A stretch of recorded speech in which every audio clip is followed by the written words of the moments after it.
Hello, and welcome back to Mayday. I am your host, and I am here, Trevor May. I hope you guys are doing well.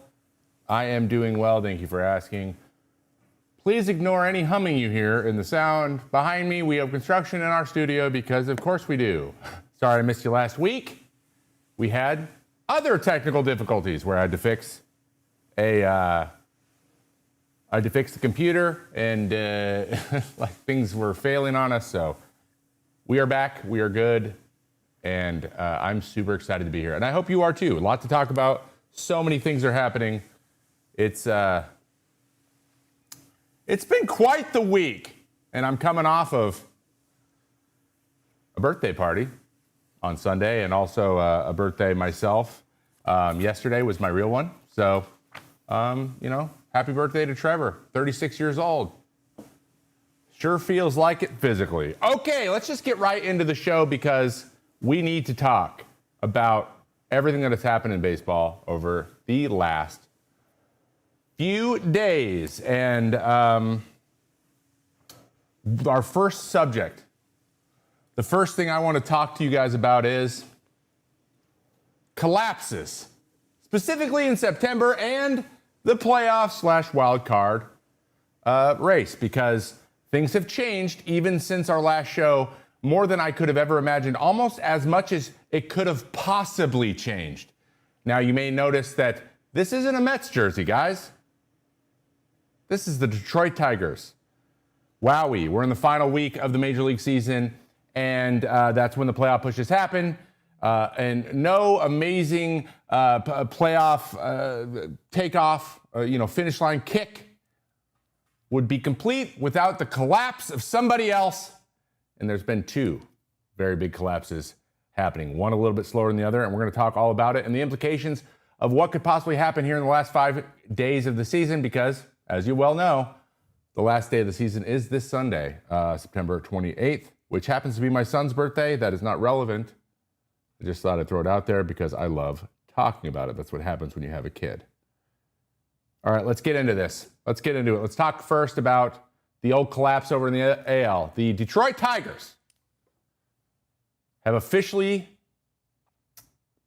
completely given up first place in the AL Central to the Cleveland Guardians. Now, you guys may be thinking, hey, Cleveland's good every year. I haven't been following super closely, Trevor. Is it really that big of a deal? Is it really that big of a collapse?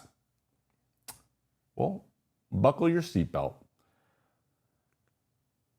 This is September 1st of this year, which is 3.5 weeks ago, okay? This is the Central. That's Detroit up there at 80 and 59.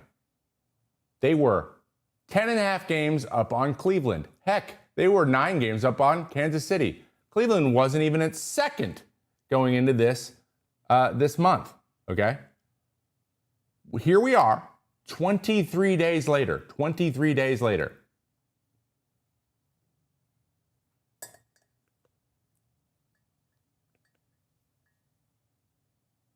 Oh, by the way, this is now the AL Central. They are tied. A 10.5 game lead has been completely erased in 23 days. In that time, the Guardians are 17 and 5 in that time. During the same period of time, the Tigers are 5 and 14. Now, that's a very good record, and that's a very bad record, okay? But for that to flip that hard, that quickly, just goes to show you that there's no lead safe in the Major Leagues. This is like one of the worst collapses I've ever seen. And as many of these collapses are kind of highlighted by over time, is basically a head-to-head series. There's always a head-to-head series between the two teams at somewhere in there. Always. Every single time. This is what happened this time as well. Now, just before we get into that, I want to highlight this even more. This is overall records now.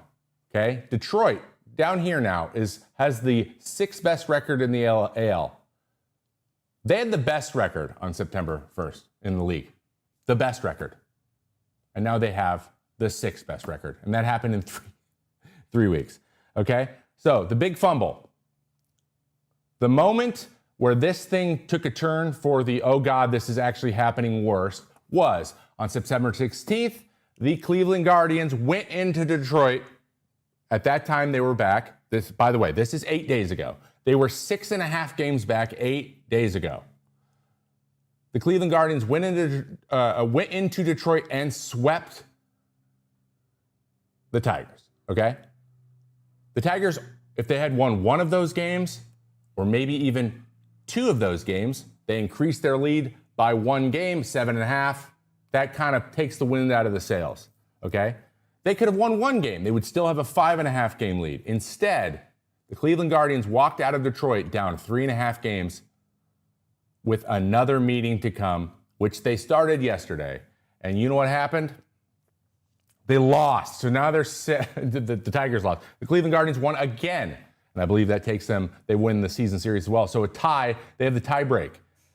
So all hell has broken loose. All hell has broken loose, and things are not good in Detroit. This is up there in modern baseball history. We're talking about the wild card era. This is up there with 2 of the biggest collapses you guys probably still remember in your lifetimes. The 07 Mets, they were up 7 games with 17 to play. Arguably a smaller lead than this has been. And then they went 5-7, ended up tying with the Phillies and then losing on the final day of the season. And the Phillies took the NL East, and the Mets did not make the wild card that year, right? The Mets are also going to be later in this segment, so they're not escaping it this year either, but it could be worse. It could be this, okay? Or you guys might remember the 2011 Boston Red Sox. Remember? Chicken and beer. Remember that? Remember that whole fiasco? Can't imagine what that would be like these days, frankly. But they went 7-20 in September. And they had a 9-game wild card lead. They blew a 9-game wild card lead in 1 month. These guys have blown a 10.5 game lead in 23 days. This has got to be the biggest collapse, especially if it doesn't work out, right? So there's still time. Fortunately, last night they had their ace on the mound. We're going to talk a little bit about what happened in that game on the top of the news, but just know the Tigers didn't win, okay? The Tigers did not win. So where are we at now? Like, if we're a Tiger, what do we see as our options moving forward? So just know, if the Tigers end up losing the division to the Guardians, they have to hope that Houston continues to lose, because not only would they fall out of the division title and no longer get that pennant, they might not make the playoffs. And as someone who is makes his whole living right now on pitching, and before on pitching, I really want to see Tarik Skubal in the playoffs, man. And I don't want to be robbed of that. But this story is just too crazy. Like, it's almost like it's a win-win in my mind. I'm not a hardcore fan for either one of these teams, but like, bro, I know what it's like. Okay, I don't know what this feels like, but I know what the looking in the rearview mirror feels like. It is this low level, oh God, oh God, oh God, happening to where, like, you feel like you don't have any control, and you kind of get outside of the things you need to do every day, because good, bad, or indifferent, you're supposed to be the same. And I'll be honest, that is next to impossible to pull off. It just is, especially in these situations, and especially when nobody will let any of it go, ever. So that is the first one. That's the first class we want to talk about. The second, though, it's gotten a little bit better. I wrote this segment before the games yesterday, so it's colored a little bit like, oh God, but some positive stuff has happened for our second possible collapse, and that's the Mets versus, well, it was Cincinnati, but frankly, it's everyone. It's Cincinnati and the Arizona Diamondbacks, because Cincinnati and Arizona are now tied and 1 game behind the Mets. So let's paint this picture a little bit, right?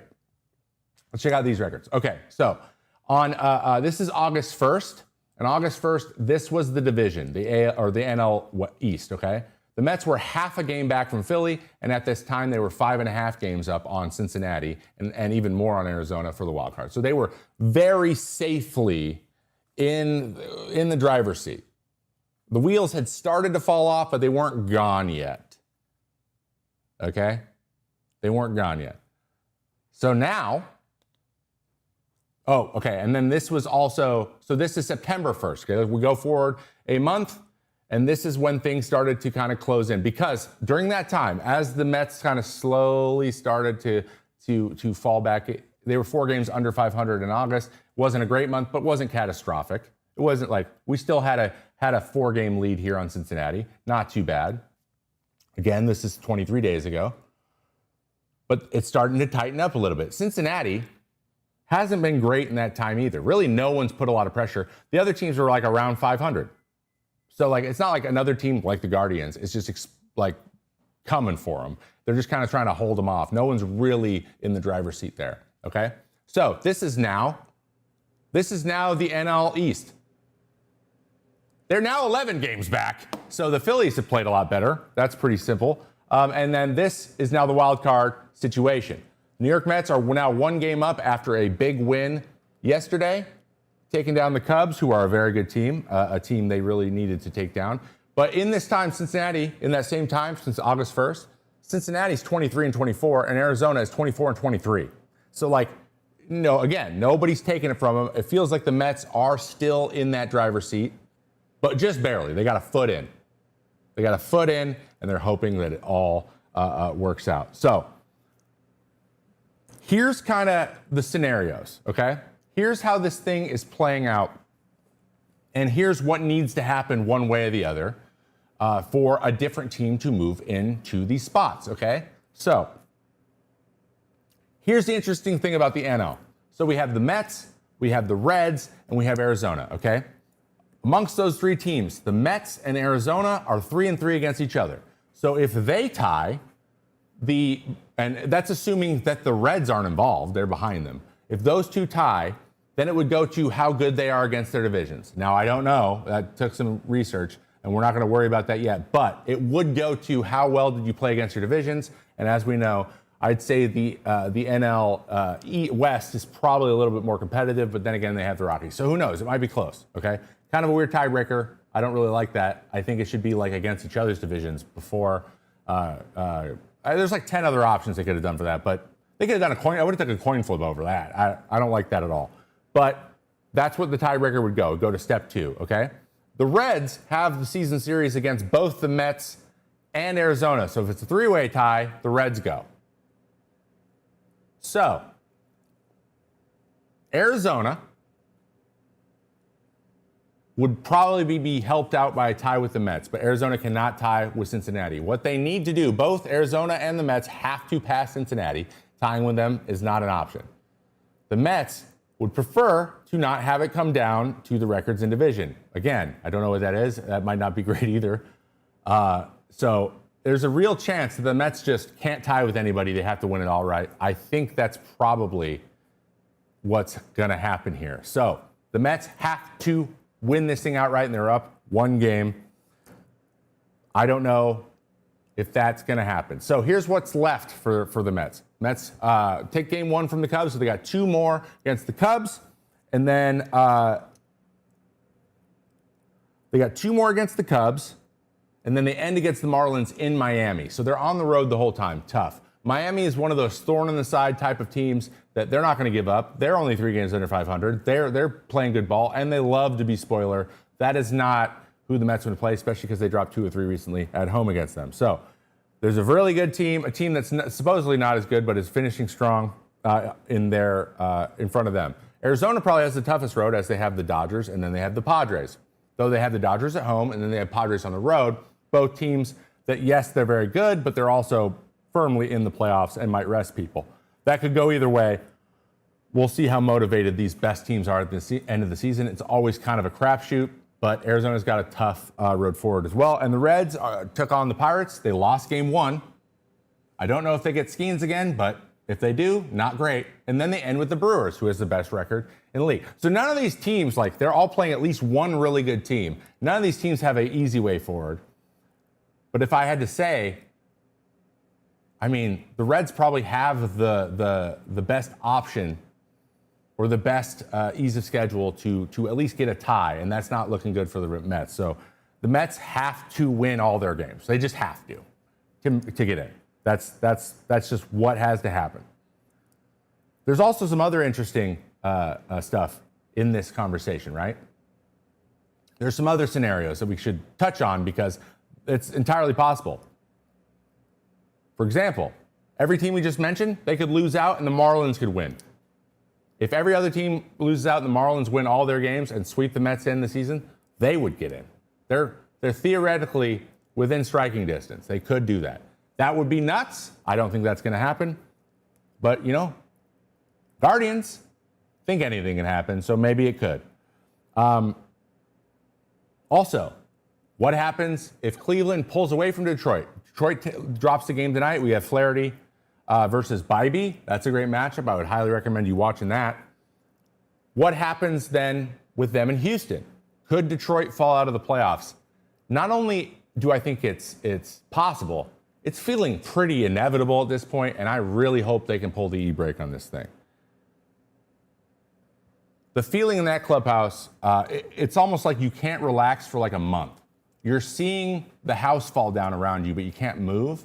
You can only, as a reliever, for example, you can only take the ball when they give it to you and then just hope it isn't your fault if you lose. That's a real way of thinking. You really think about that in the playoffs too, just like, hey, give me the ball, get my one inning done, and then just do the thing that you do well, and that's it. But as a reliever that wants to really help things turn around, you're only a defensive player, so it's on the position players. And we're in September. Everyone's exhausted. It's exhausted, and you're supposed to get yourself up without getting that break between the playoffs and whatever, or that relief of being like, okay, let's reset, let's go. We know where we're going. We know who we're playing. Let's now do this thing. That usually is a good reset. These guys are running on fumes. Everybody is, the Guardians included. But sometimes you just need some energy from somewhere. And man, is it hard. It is. It feels like you lost 200 games, man. It is so hard. So I feel for you guys out there. I was listening to Jason Benetti on the broadcast, just like, well, we just got to win more games. I'm like, well said, Jason. Well said. So here's my predictions for how this thing plays out. I think the Mets hold on for that seed, and they keep ahead by one game. That's what I think is going to happen. I think they're just going to hold on. Last night made me believe the comeback and then Alvarez's big hit after he was robbed earlier that week. I think that's I'm choosing to believe, and I just think that we need one of these collapses not to happen. I think the Guardians take the Central, and the Tigers barely squeak into the 6th seed because they edge out Houston. But I think they're going to be a 6th seed. I think they're going to barely hold on, and it's who knows what'll happen. But this is me probably just saying, give me Tarek Skubal in a playoff series, please. And then the Mariners will get the 2 seed at that point, because the Mariners are hot. They're hot. We're going to talk about that in just a moment. But man, collapses are nuts, man. This is the craziest thing I've ever seen. But I can't lie. I'm sitting there waiting with bated breath. I watched the end of the game yesterday, and I was just like, I do not know how this is humanly possible. So let me know. What do you think is going to happen? Let me know down in the comments or in the chat. Man, I love playoff push baseball. It's just the best. Okay, we're going to move forward in just a moment. But first, a word from the South Territory boys. It's still time for you to check out what bathing suit you're wearing and why it's not Fair Harbor. Can we get a little show and tell from Eric Kratz? Nice. I mean, unfortunately, you can't even see all the little intricacies. We got sharks, we got patterns, we got waves, we got sailboats. Oh, and they feel super buttery on your skin. Can you show us the liner so people can understand how it's different? Because I've actually been talking it up. I was just on a vacation. I got the unique liner too. I got the baby blue John. Something about it. I don't know. It pops. Head to fairharborclothing.com/foul20 and use code FOUL20, FOUL20 for 20% off your order. Once again, that's fair, HARBOR clothing.com/foul20 for 20% off. Make sure you use that promo code FOUL20 so they know FT sent you. Take 20% off your first purchase. Head to fairharborclothing.com/foul20 and use code FOUL20. That is FOUL20 at checkout. It's a lot of fun. Okay. Couple quick things to touch on before we move on to the good, the bad, and the unfortunate. This is how we do our news now. More Mayday, second channel. We're putting a bunch of these videos here. I have a couple like fun little side videos. See an article that I think you'll find interesting and want to break it down for you a little bit. More lightly edited, a little bit more fun. But like, if you want to keep up on everything, make sure you subscribe to More Mayday as well as Trevor May Baseball. And also, the Substack is live. You can use this QR code if you would like. We do a bunch of editorial work over there. You can support us monetarily with subscriptions over there. I am working on writing some articles explaining some things that I see. So a lot of the More Mayday stuff, maybe in written form. You can also DM me directly, just saying. But it's also subscribed for free. You can get a newsletter keeping you up to date with everything we do when the next show is. Little tidbits and fun games and stuff come in that as well. So that's once a week. You get it on Fridays. And it's that easy. So go check out imtrevormay.com and check out the Substack. The team thanks you, and so do I. All right. Now let's get into our news segment. It's now called The Good, The Bad, and The Unfortunate, where we organize everything up into these three little things, and we give you a little bit of a rundown of what has happened in the last week and the things that I think are significant and worth talking about. So without further ado, let's get right into it, starting with our big good, maybe the good of the week, Clayton Kershaw. Now, if you didn't know, Clayton Kershaw recently announced that he is retiring after this season, the 2025 season, and he then, the next day, made his final regular season start in Dodger Stadium in front of a packed crowd, and it was electric. It was amazing to see. As someone who, when I retired, I basically pitched my last time, I went into the clubhouse, and then I told the team. That's how it worked. Nothing crazy, no hullabaloo, I didn't get a curtain call or anything because we were on the road playing the Angels. And that was enough for me, but I can't lie, I always imagined getting a little bit more pomp and circumstance, and I've always tried to live vicariously through other people getting their flowers. And this is one of the greatest pitchers of our generation, so I'm not going to act like I deserve this. But what I am going to say is, class act, the way it was handled, the way the organization handled it, the way the fans reacted. This gentleman is maybe the best pitcher of this generation, if not one of the top three. And it's not really particularly close. He has basically hit every milestone he set out to hit. He is a class act, and he truly loves the game. So all the anecdotes have come out. I just want to give him, a little bit of a tribute here, because you got to respect the guys who are the true elite, the true stars of the game, especially when you were able to play on the same field that they also played on a couple times in your life. We were nowhere close to the same player, but I look up to this guy from how he handled himself on the field, off the field, how he handled his preparation, being the first one there, last one to leave. By all accounts, baseball is his entire life, and I'm sure this was very hard for him, hard decision to make, because as we know, injuries have really kind of derailed his trajectory in the recent years, but that's what happens when you play for 16 years, right? So congratulations, Clayton. Thank you for everything you did and are going to continue to do for the game, because I'm sure you're not going to disappear. You're going to be around. I'm sure people will see you in Dodger Blue quite a bit around the stadium. But if I have one piece of advice, do your best to not get fat, because it's really hard to get unfat. So, but that's all the advice I could possibly give you. You know more about it than I do. So wish you the best. Don't get fat. All right, moving on. More good.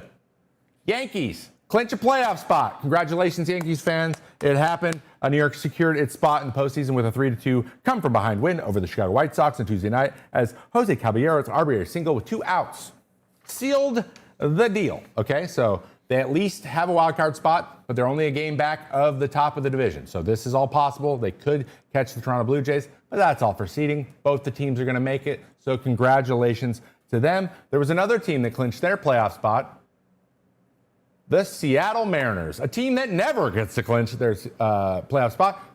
Only the third time they're going to make the playoffs since 2001, and they are one win away from clinching their first division title since that same year.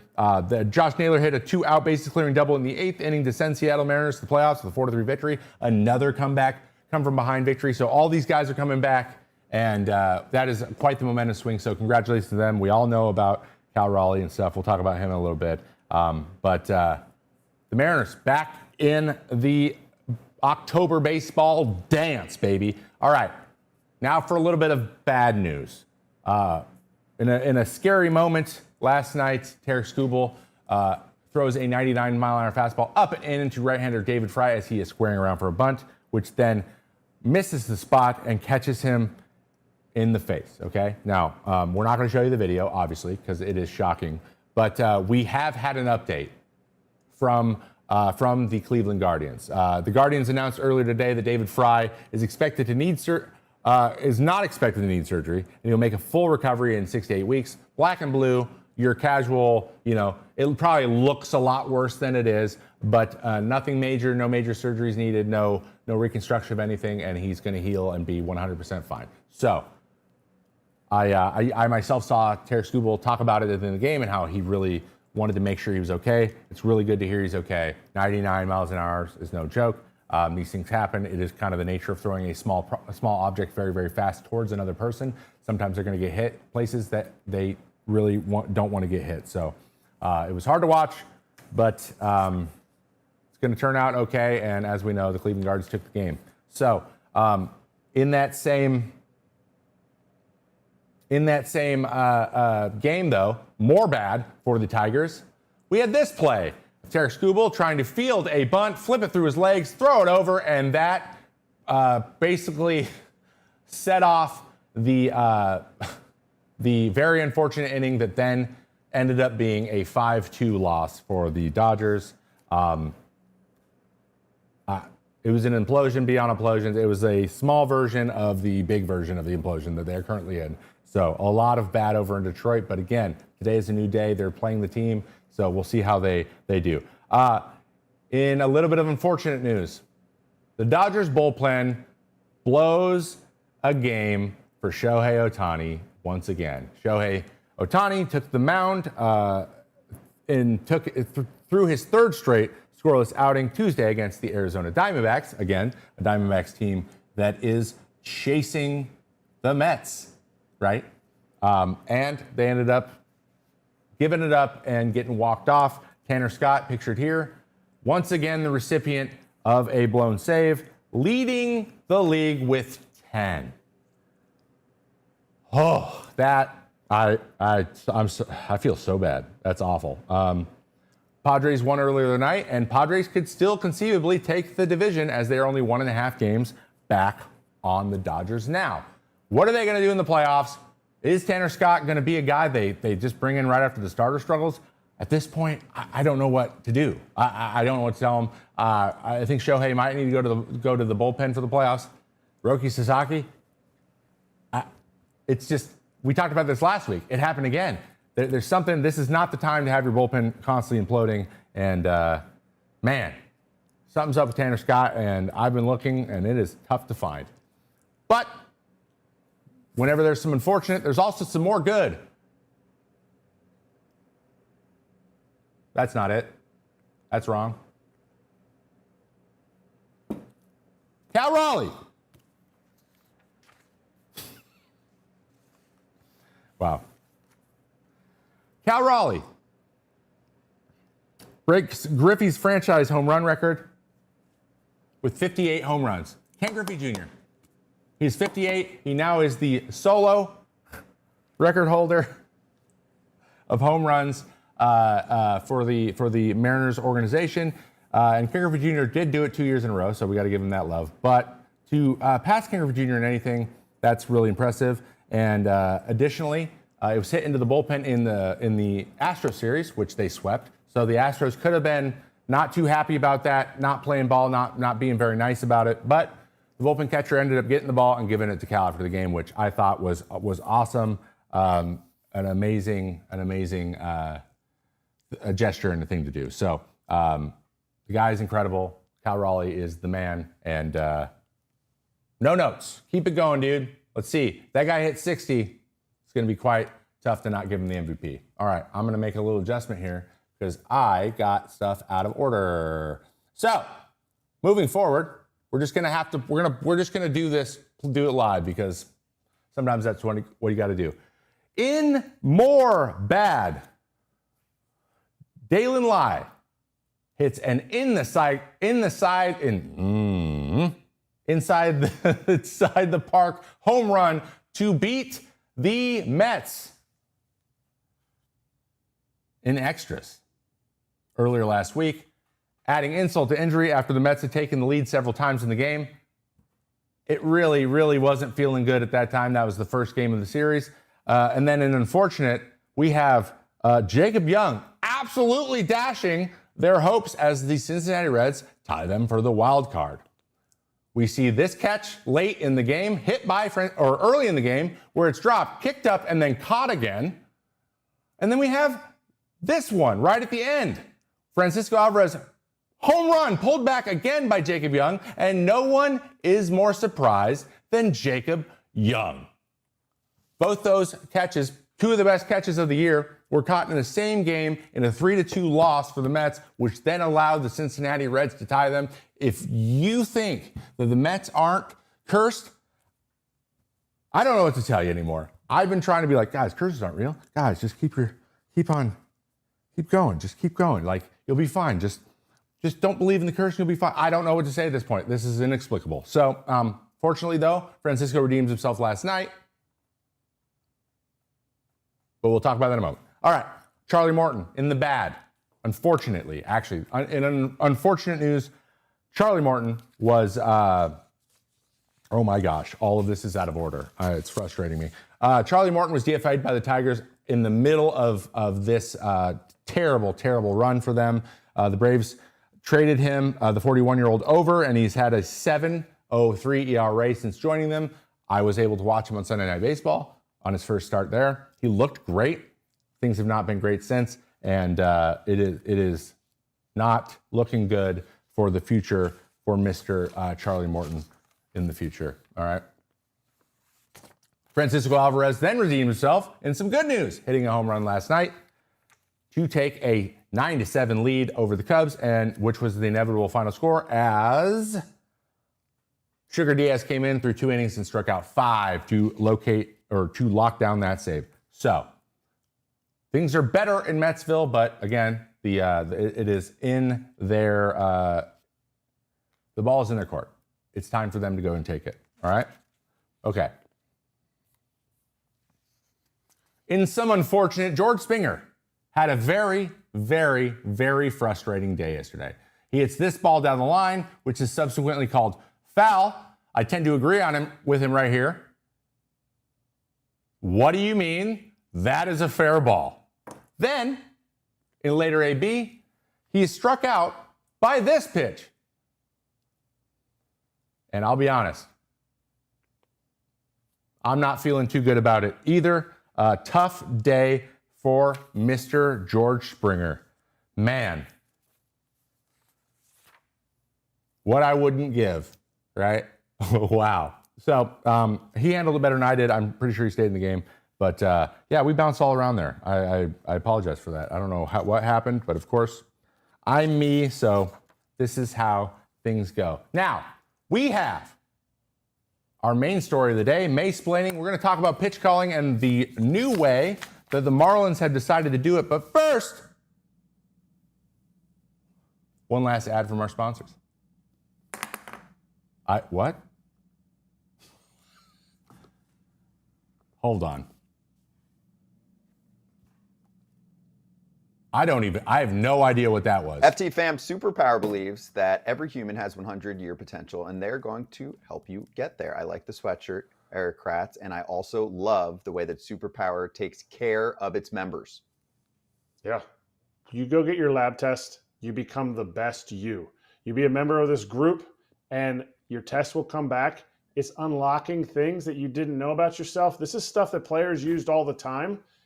you can do it now too. Exactly, Kratz. How many of you have gone to a doctor's appointment? You get the classic, oh, you're fine, or just drink more water. No real data, no real game plan. With one simple blood draw with superpower and over 100 biomarkers, that is way more than what you'd usually get, and it unlocks so much more about your own body. Head to superpower.com to learn more and lock in the special $199 price while it lasts. After you sign up, they'll ask you how you heard about them. Please make sure to mention the FT podcast to support the show. Your biology decoded, your blueprint activated with superpower. Go to superpower.com to learn more and lock in the special $199 price while it lasts. Live up to your 100-year potential. Whoa! Hashtag superpowerpad. Pod, rather. Sounds pretty good to me. I've always wanted superpowers. Okay, moving on. In our main story, let's talk a little bit about pitch calling and how that works, because the Miami Marlins are changing it up a little bit, trying something new, and I thought it was fascinating as an ex-pitcher myself. The catchers have weighed in, foul territory guys that is, AJ Przinsky and Eric Kratz will talk about their take on this, but more or less, the Marlins have decided that they will call the pitches from the dugout. Yes. Like Little League. Okay. This was reported in this article. Marlins win the extras. First time they do it with the coaches calling the pitches. So here's the gist. Here's basically what's going on, how the thing works, and we'll talk a little bit about what I think it means and what the pros and cons are, because there are definitely going to be some pros and cons. The catchers basically wear an armband, so you may have seen these guys. It's like in football and college football, they have the armband with all the plays on them. Catchers in college do it too. Like, it's pretty common, usually for sign sets. Honestly, a lot of big leaguers do it too, just so they can remember how everyone used to mix up their signs before. Now they don't do it as much because we have PitchCom and they don't need to remember that stuff because there's no sign sets, but it used to be a thing already. So that's not weird at all. There's sometimes outfielders have worn them to keep like their positioning and stuff all set. So basically, the assistant pitching coach in the dugout, this gentleman right here, has a card with 2 numbers on it, right? And basically they have a bunch of it's a bunch of code sets. So they'll give a number, it'll be the pitch and the location. So, and these pitches they're gonna shift around every single inning. So the guy swaps out his card every inning. Every time he goes back out there, the code's different. So they give him a number, he checks the thing, puts it on the PitchCom, and boom, we go, okay? Theoretically, it's supposed to help the catcher. So there's 2 things. It's supposed to help the catcher learn how we want to approach hitters and stuff kind of intuitively by like, hey, we're in this situation, they're telling me to do this pitch, whatever, boom. Also, you come up with your plan with your pitching coach before the game. You sit down with your pitching coach, assistant pitching coach a lot of times, with the bullpen coach, and the catcher that's catching that day, and then the other catcher, and you guys discuss what your plan is, what you want to do, whatever. So you get on the same page anyways. So it can also function as, hey, we talked about this earlier, you're out there, you're in the moment, you're trying to remember everything, but we can have paper in front of us. So like maybe we just go, hey, remember this, what we talked about. We're going to enact the plan we already talked about. So everybody has it in their mind, and we will just be the ones that keep us on track with that plan, okay? That makes sense in a vacuum a little bit, or a little bit to me. Like that sounds like something that could work.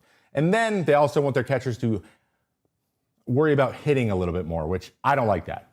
Like, if the goal is to make your catcher to not have to do a part of his job very well, now we're getting into like sanitized area. Like, we want eventually this guy to have a say and think about the game this way, because you need to be able to know how to call pitches, because it's situational stuff too. Like, the game plan isn't just a thing you're parroting. Like, you're thinking through it. That's part of it. It helps you understand the game better. Why this happens and this happens, we do this to try to get this. And sometimes if you got to be able to think outside the box in the motion. Sometimes they're not thinking about something. Sometimes you're the only one who have the idea. Who wants to be the one who's just like, just tell me what to do and I'll do it? Like, that just, I don't know. That sounds not super fun for me. I don't think that'd be fun for a lot of guys. So I did have one big question. So when I read this article, it was unclear on whether or not the pitcher would be allowed to shake. Okay? Like, because in college and in Little League, coaches are like, don't shake. Just throw what I tell you to throw. Like, you haven't earned the opportunity, or you haven't earned the right to shake off pitches. But at the end of the day, the pitcher has to be the one choosing the pitch, because that's where confidence comes from. Like, you can't just dictate pitches to pitchers. There has to be some sort of like, I really don't, like, this sucks today. I don't want to throw this at all. I need to be able to be like, no. So I did find this in the article. So the guy who started was Jansen Junk, primo name. Let's be very clear here. Primo name. Jansen Junk was interviewed after the game. He said, I didn't shake at all, Junk said. There's a few times where I kind of thought about it. The Jock Peterson first at bat, when he got a double down the line, we were 3 fastballs and we're 2-0, and I'm like, I kind of want to throw something else, but I didn't. He's insinuating that shaking is a thing you can do. He didn't do it because he's young and he was trying to go with the process, but he can shake. So if you can shake, I'm feeling a little bit better about it, because at the end of the day, it's coming through the catcher. It doesn't matter where the information is coming from, right? If you shake and it's yours at the end of the day, it doesn't matter for the pitcher as much. It only matters for the catcher.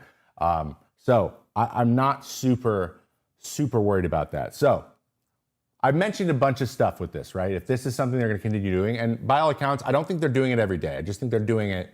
They're seeing how it kind of coalesces and comes together, which I totally understand. That makes a lot of sense to me. Like, run some tests, see if there's added value. Can we help communicate even a little bit better? Can we get them more information and make better decisions if we help, as opposed to us dictate? Are they helping or are they dictating? So some of the pros of this, right? The information will be more complete, and trust can be easily built, right? So you're like, we all talked about this. You have the paper in front of you. So now I trust the information coming a lot more clearly, because I know where it's coming from. I know the catcher's just like, slider. Like, I don't know. Like, I would feel better if there's 5 people all agreeing on the decision, and that's what happens more. I get that. The get on the same page problem that arises with inexperience can be handled more quickly. Meaning, if you're out there and your catcher has no clue what you want to do or whatever, and you guys try to get on the same page, like, if there's people on base, you have 20 seconds, you can step off twice, you only get 4 mound visits a game. You know, if it's the 8th or the 7th or whatever, who knows, maybe you have 0 left, or you have 1 left, right? You don't want to use your mound visit unless the pitching coach comes out, so you don't really have disengagements, and the guy can't come talk to you anyway for disengagements, so like, there's no real way to get on the same page. And if no one's on base, you can't step off, which is silly as hell. I'm going to say it. It's silly. It's still silly. It pisses me off. So getting on the same page is harder than it's ever been, especially with the pitch comm that takes forever to say what the pitch is. 4-seam fastball, like, it's too long. Like, 1 was easy to know, it's too long. So shaking and stuff, you can only shake twice before you have to just throw the 3rd pitch. You just don't have time to shake that much, right? So, kind of helps with all that stuff. The pitching coaches now have a way to communicate with you, and you guys can get on the same page more quickly. And you're basically just like, we don't know what to do, but you do, so we're automatically on the same page. It would help with that, all right? And then overall, better general decisions will be made. You'll stick to your game plan a little bit more cohesively, and things won't get out of whack as much, theoretically. Those are the pros. One major con: it's boring.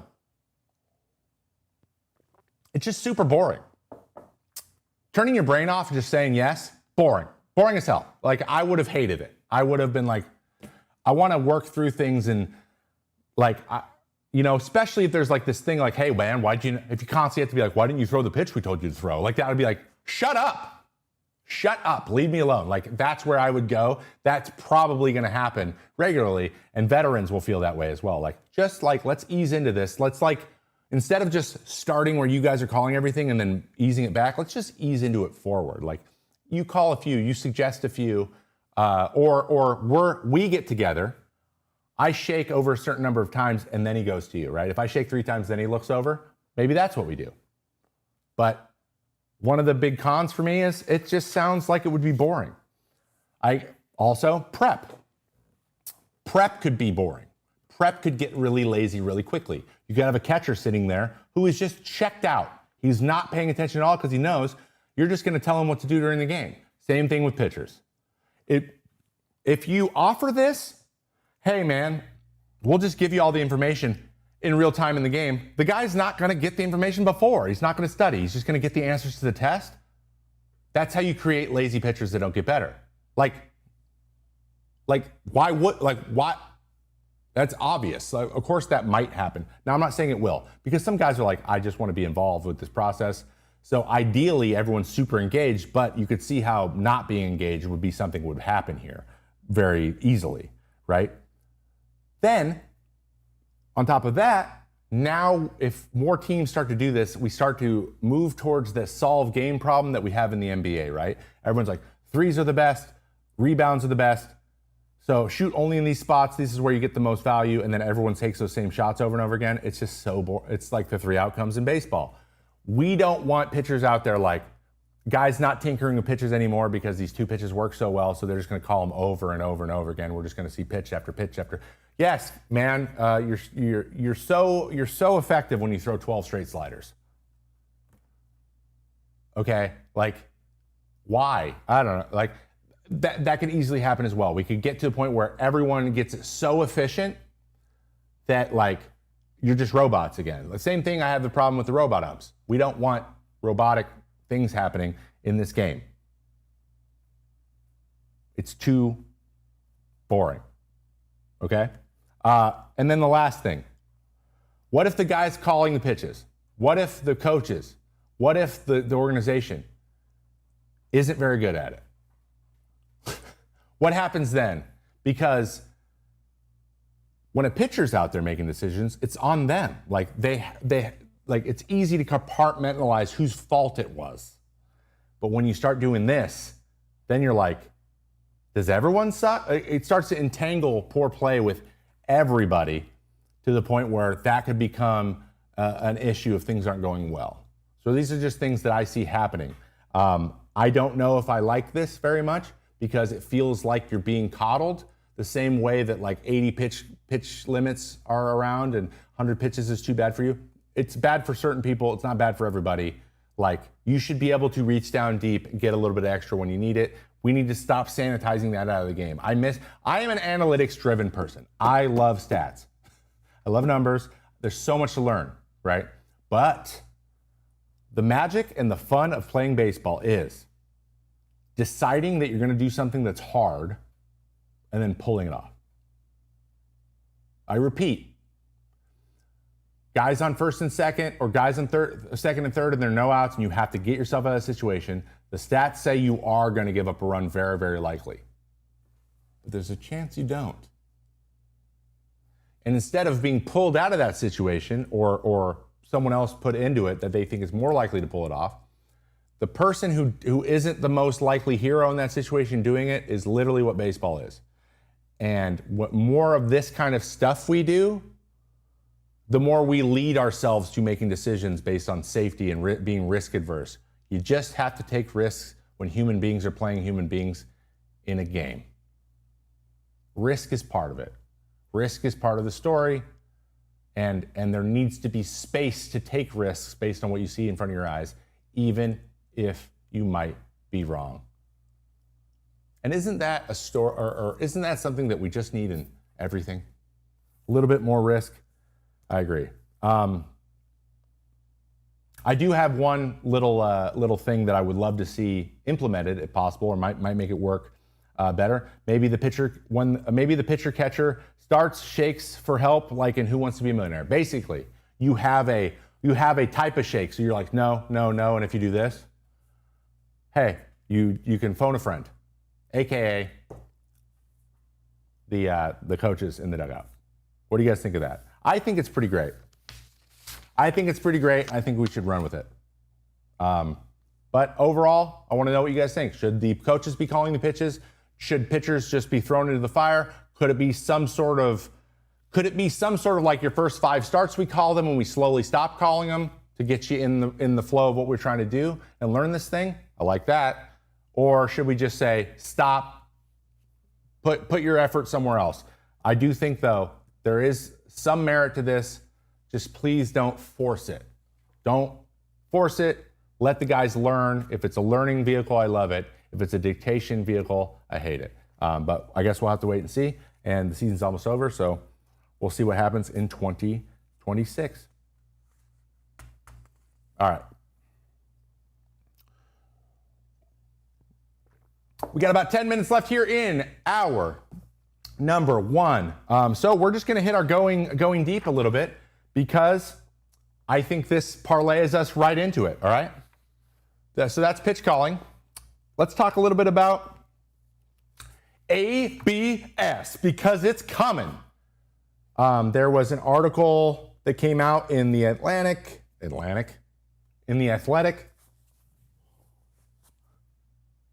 know them.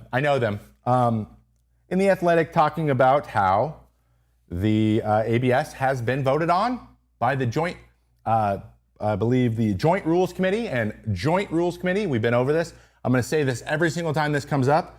The Joint Rules Committee is a farce and a joke, and but they voted to implement the ABS system officially in 2026. So we are in the automatic balls and strike system era. It's official. We're doing it. But remember, there's only 4 players out of 11 people on that joint committee. So even if the players don't like it, it's going to go through anyways. So basically, the committee is just there for it's a complete facade. It doesn't matter at all. The leagues can do whatever they want.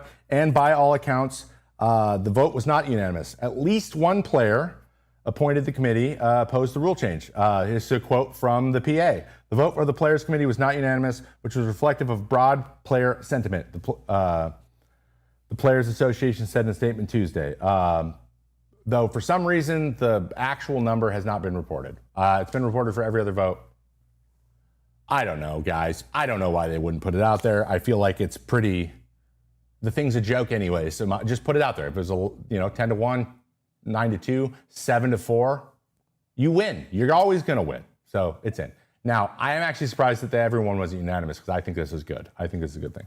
So let's talk a little bit about how the ABS is going to work moving forward because this is important. And the rules now finally, we've been speculating for months, the rules have officially come out, okay? So in terms of how many challenges a team will receive, it's 2 a game, okay? So you get 2 total challenges for your team, okay? If you're correct in challenging and it's overturned, you keep your challenge. You keep 2, okay? If you are wrong, you lose it. This isn't per player. This is per entire team. Do teams get an extra 1 in extra innings? They do only if they have no challenges left. So basically, if you end the game, end 9 innings, and you have 2 challenges left, you go into the 10th inning with 2. Okay? As soon as you use 1, you have 1, you just have your 1. You use it again, you have 0. The next inning, you have 1 again. So if you start the inning with 0, you get 1 again, and both teams get them every inning. So you get 1 an inning for the rest of the game. That's what my understanding is. Now, I could have been wrong about the first part. I tried to find distinct information. Some people alluded to it. I believe that's how it works. So you have to go down to 0 before you get your extra inning 1, but you will have at least 1. You'll have maximum of 1. You will have 1 no matter what going every inning, even if you ended the game with none, okay? So that's how extra innings will work. The challenge system will be in every ballpark from the get-go. So everyone's doing it. There's no more testing. It's everywhere, and it will be used in the playoffs. This system will be exactly the same in the playoffs moving forward. You will get 2 going until you go into extra innings. You get 1 per inning, a maximum of 1 per inning for the whole extra innings. So that's how it's going to work there. This one's interesting. I did not think that this was going to be so strict, but it is. I like it. I think this is great.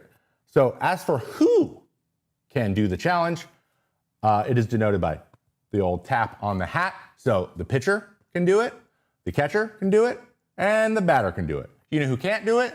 The manager. Do you know who can't tell the catcher or the pitcher to do it? The manager or anyone for the dugout. You can't look and get a signal. If you do that, if you look and look for a signal and they give you one, you don't get to do it. Like they're like, nope, you don't get to do it. And I think that is awesome because players now have to make these decisions in real time. And they have to be confident in it, and you only have 2 as a team. So it's going to be fascinating, especially for hitters. It's going to be so fascinating to see which hitters get the green light, how you give guys the green light, how teams try to secretly tell guys to do it or not. because that's going to happen. Trust me. That they're going to try to be like, "Meh, do it," like, and try not to get caught. That's going to happen. And then how does like pitcher catcher? Because if your pitcher does it twice in a game and is wrong both times, the batters don't have any.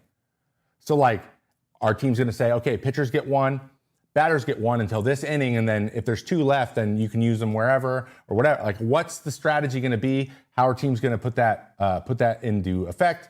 And then our catcher is going to call it more than pitchers. That's also valuable for me because I remember several times in 2022 and 21 and 22, I had Tomas Nido behind the plate. Tomas Nido was one of the best framers, best receivers in the league. I got Nido'd so many times to where I was like, oh my God, it's right there. And I'm yelling at an umpire or whatever. And I go in and I look at it. And the next day I check and it's like 4 inches outside. I'm like, well, if I would have done that, I would look like an idiot, right? But Nido knew that it was a ball. He knew. So I think it's going to be 90-10. I think the catchers are going to call it right away, and they're going to be the ones that make the call, with the exception of the Justin Verlanders and Max Scherzers of the world calling under their own. So it's fascinating to see who's going to be allowed to do it, who's not going to be allowed. I know Tito Francona was talking about it in spring this year. You know, hey, we're not doing this because we're not going to have it in the season. Now what are they going to do, right? Are they going to, like, is Ellie going to get to do it? Like, how much of a veteran do you have to be? I love it. So challenges have to be immediate, like I mentioned before, so you can't ask anybody, right? You have to be like, boom. You get like a second probably. By the time the ball's back to you, you have to do it. And the hitter. But again, it's one of those things like, you're not going to be like, well, like, what are you going to do? Replay it in your mind? You can't see it again. So you're just going to be like, whatever your initial reaction is, you're going to go for that. It's going to be fascinating because then on top of all of that, we're going to see who's good at it, who's not. And I can't wait. I can't wait to rank people based on how good they are at using the challenge system. It's going to be the best. Okay? All right. So it's a tap. It's great. I love it. It'll be shown on TV and on the big board with animation within 10 seconds, right? So it's really quick. They're shooting for 10 seconds. It was on average 13.8 seconds per. And in spring, it was 4.1 challenges, 13.8 seconds per, which adds about a minute to the game. But 52% of them were overturned. So whoever challenged it was right most of the time, which I also think is awesome. And it's a great example of like, guys know, man. Some guys know and some guys really don't know. But it'll show the graphic, it'll show in the box where it hit and whether it touched or not. And you'll know preferably within the amount of time it takes to throw a pitch to nobody on base, okay? So, do people like it? And why do they decide to go through it? Well, yeah, they did like it. So, people were asked. 72% said the challenge system had a positive impact on their watching experience. Moving forward, 69%, nice, of those surveyed said that it would like a sport to go ahead with the ABS versus 31% in favor of continuing with human umpires. So 69-31, that's a pretty strong polling. I think that I'm in that camp. I think this is a great way to go forward because, like I've said before, and like I'm about to say again, getting every call exactly perfectly right is a sanitation of the game. There needs to be a little bit of tension, a little like things could go wrong no matter what you do, kind of like life. Right?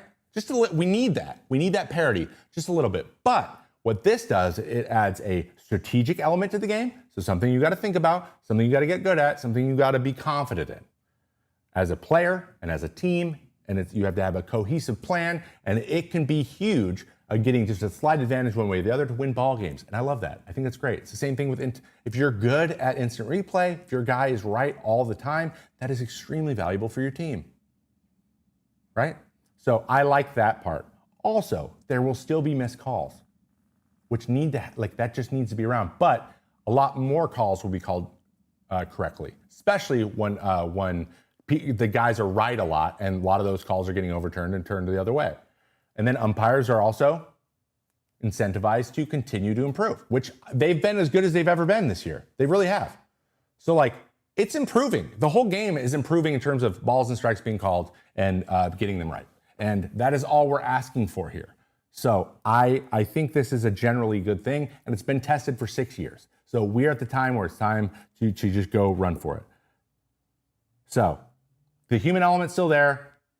There's some mistakes, but we're getting more calls right, and players have to learn a new skill and then be confident in their ability to use it, and then teams have to develop how they're going to deploy this thing. I think it's just really checking a lot of boxes for me, and I think it's going to make the game more fun to watch and a better product without adding any time or, making it so pitchers can't pick off and stuff. So I want to know what you guys think at home. Like, do you think that this is, do you think it's like accurate enough? Do you think it's fast enough? Do you think there's something else that can be added? Do you think there's enough challenges? Maybe 3 is enough? How do we like the extra innings thing? Should it be in the playoffs? I want to know what you guys think of all that stuff, obviously in the comments when this is a video and in the chat right now. Just let me know. But it's coming. Whether you like it or not, it is coming. And that's a little bit like life, right? We have no control. Okay, anyway.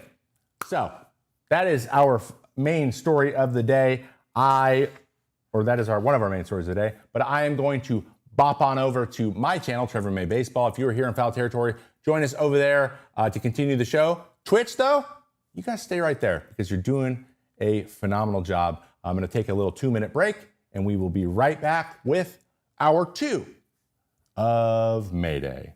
Hold tight. See you soon.